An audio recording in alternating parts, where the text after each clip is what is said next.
When you're in an Orthodox service and you hear that invitation commemorating our most holy, most pure, most blessed, and glorious Lady, the Mother of God and ever Virgin Mary, with all the saints, let us commend ourselves and each other and our whole life to Christ our God. That's an invitation to be a saint. In the ancient Christian church, all believers were called saints. This is how Paul uses the term in his writings, greet the saints that are in these particular communities.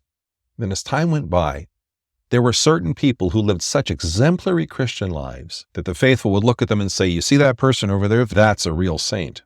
So eventually, the term moves from being something that's used generally to talk about all the believers to a specific title for believers who lead exemplary Christian lives. The word saint simply means holy.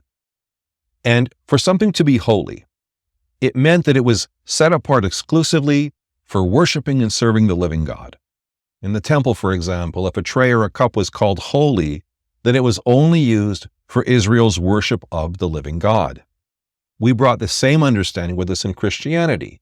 A holy thing is used exclusively in church. A chalice is holy.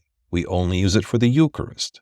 An icon is holy. It's not just aesthetically pleasing, but it has a function within our prayer life. It brings to us the presence of the one depicted in it.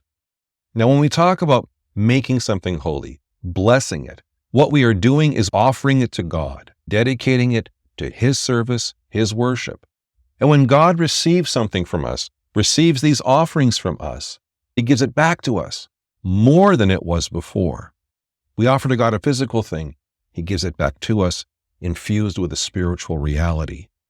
This is the same idea then when we talk about saints, when we talk about people being holy. We give ourselves to God in His worship and service, and He blesses us, and He makes us even more than we are now. People can be afraid to make the commitment to follow Christ because they're afraid that somehow they're going to lose out on themselves. They're not going to be who they are anymore. But in reality, when we give ourselves over to God, we lose nothing of ourselves. We discover the fullest and deepest meaning of who we are. In the Gospels, Christ says that He comes to give us life and life in abundance. By offering ourselves to Christ, we're not giving anything up. We are receiving much more from Him by His grace than we could ever have on our own.